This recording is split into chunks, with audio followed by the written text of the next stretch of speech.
আমাদের কাজ হচ্ছে জানাজা নামাজ বা দোয়াটা করে চলে যাওয়া। আর কোনো কাজ আমরা এখান থেকে আর পাই না। কিন্তু এখানে এটা ছাড়াও আরও অনেক কাজ আছে, যেমন শিক্ষা নেওয়া।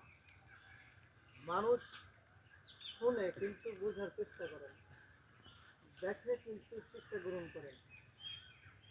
আমি দেখতেছি হাই স্পিডে গাড়ি চালাইলে অ্যাক্সিডেন্ট হয়ে একজন মারা গেছে আমার সামনে, ঠিক আমিও হাই স্পিডে গাড়ি চালাই, ওই শিক্ষাটা আমি নিই নাই যে আমারও অ্যাক্সিডেন্ট হইতে পারে।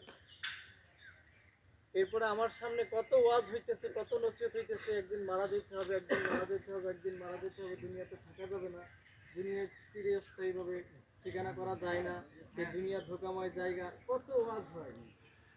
আরও তো মোবাইলের যুগ, ইন্টারনেটে সার্চ করলেই কত বক্তার ওয়াজ চলে আসে, সেলিব্রিটি মানে। তা এত ওয়াজ শুনেও কোনো বুঝ গ্রহণ করে না, বোঝার চেষ্টা করে না। ওয়াজ শুনতেছে কিন্তু বোঝার চেষ্টা করে না। তাহলে আমরা দেখি কিন্তু শিক্ষা নেই না, শুনি কিন্তু বোঝার চেষ্টা করি না। আল্লাহ বলেন তার কোরআনে, যে ব্যক্তি আমার সন্তুষ্টি অর্জনে, অর্থাৎ আল্লাহ সন্তুষ্টি থাকবে, আপনি নামাজ পড়লে, আপনি নির্ভীক সুন্নাহ গ্রহণ করলে, মানলে, এরপরে রবের দেওয়া যত বিধি নিষেধ আছে, নিষেধ থেকে বিরত থাকা, যত বিধান দিয়েছেন, আদেশ করছেন, সেগুলো মেনে চলার মাধ্যমে আল্লাহ সন্তুষ্টি অর্জন হবে। আল্লাহ এটাই বোঝাচ্ছেন যে, যে ব্যক্তি আমার সন্তুষ্টি অর্জনে নিজেকে চিন্তামগ্ন ব্যস্ত রাখে, আমি আল্লাহ ওই ব্যক্তির দুনিয়া ও আখিরাতের সব কিছুর দায়িত্ব নিয়ে নিয়েছি। এমন যদি কেউ থাকে যে আমার আপনার সব দায়িত্ব নেবে, তাহলে খুব ভালো হয় না? জি, আছেন একজন আল্লাহ। তাহলে বিষয়টা কি করতে হবে? আমাকে আপনাকে তিনার বিষয় নিয়ে চিন্তা করতে হবে, তিনাকে কিভাবে সন্তুষ্ট করা যায়, কিভাবে তার সন্তুষ্ট অর্জন করা যায়। এই চিন্তাগুলো করলেই অনেক সুযোগ সুবিধা।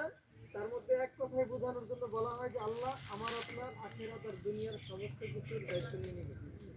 তাহলে কত ফ্যাসিলিটি রয়েছে শুধুমাত্র আল্লাহকে সন্তুষ্ট করার বিষয়। এরপর আল্লাহ বলেন, যে ব্যক্তি আমাকে ছাড়া অন্য কিছু সন্তুষ্টের পিছনে নিজেকে চিন্তা রাখে, আমি তারা ভুলে যাই। পরে নাও ভুলে যাই। তারপরে জানাইতেছেন, যে ব্যক্তি এইভাবে লং টাইম আমারে ভুলে যায়, তারও আমি লং সময়ের জন্য ভুলে যাই। তার কথা আমি আর চিন্তা করি না, তারা নিয়ে আমি আর ভাবি না কিভাবে তারা ভালো রাখতে হবে, কিভাবে তারা বিপদ থেকে উদ্ধার করতে হবে, কারণ সে আমাকে লম্বা সময় ধরে ভুলে গেছে। কারণ আমরা পড়ি যখন মাইকে বলে যে একটি শোক সংবাদ, অমুকের আম্মাজান মারা গেছে, সবাই বলি ইন্না লিল্লাহি ওয়া ইন্না ইলাইহি রাজিউন। আসলে এটা আমরা মুখস্থ পড়ি, এর একটা অর্থ আছে সুন্দর। ইন্না লিল্লাহি, নিশ্চয় আল্লাহর জন্য সবই, ওয়া ইন্না ইলাইহি রাজিউন, আর নিশ্চয় সবকিছু তিনার দিকে প্রত্যাবর্তিত। অর্থাৎ আপনি যা দেখতেছেন সবই আল্লাহ, আর সবই একদিন তার কাছে ফিরে যাবে। সহজ বাংলা হইল, সবকিছু আল্লাহর, আর সবকিছু আল্লাহর কাছে ফিরে যাবে। তাহলে আমি আপনি আল্লাহর সৃষ্টি, আল্লাহর কাছে ফিরে যেতে হবে। সব কিছু যা দেখতেছি সবই আল্লাহর সৃষ্টি, আল্লাহর কাছেই ফিরে যাবে। তাহলে আমরা একজন মায়ের জানাজায় উপস্থিত হয়েছে, উনি চলে গেছে, আমাদের কষ্ট হইতেছে, কারণ একসাথে উঠা বসার সম্পর্কের বাঁধনে বাধিত, সেই হিসাবে আমাদের কাছে কষ্ট লাগতেছে। কিন্তু নিয়মটা এটাই যে একদিন তিনার কাছে ফিরে যেতে হবে। ফিরে তো যাবেন, তো কি নিয়ে যাবেন? কি আমল আছে আমাদের, যেটা নিয়ে আমি আপনি আল্লাহর কাছে দায়ের করবো যে আল্লাহ আমার এই ভালো কাজটা আছে, এটা বিনিময়ে মাফ করে দেন। যদি একটা ভালো কাজ করি, সারাদিনে 10টা খারাপ কাজে আমাদের ব্যস্ততা থাকে, 10টা অনিয়মের সাথে আমরা যুক্ত থাকি, একে 9 বাদ দিতেছে, আমার একটা ভালোর সাথে 9 গুণ খারাপ থাকতেছে। এইভাবে যদি 1 বছরে হিসাব করেন যে প্রত্যেক দিন একটা করে ভালো আর 9 গুণ খারাপ, তাহলে 1 বছরে কত খারাপ হয়ে যেতেছে।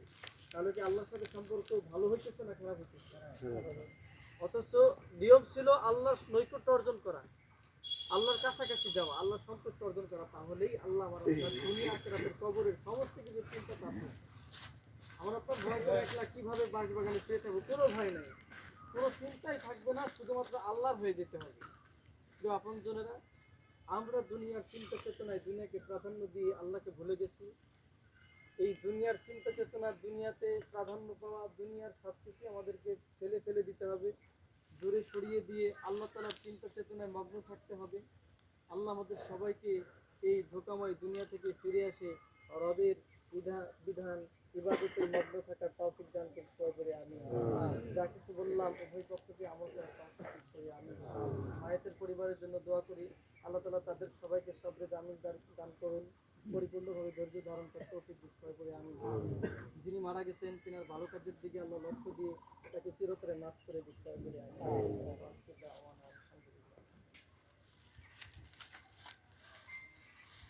সম্মানিত উপস্থিতি, আসসালামু আলাইকুম।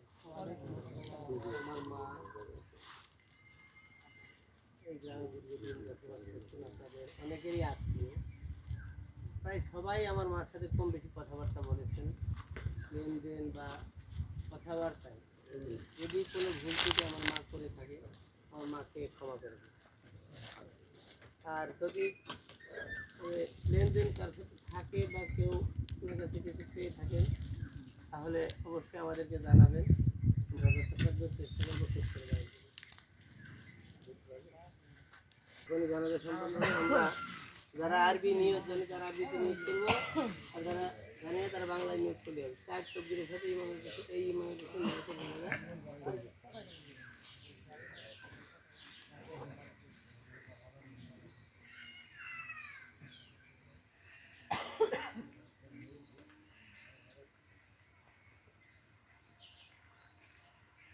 আল্লাহু আকবার।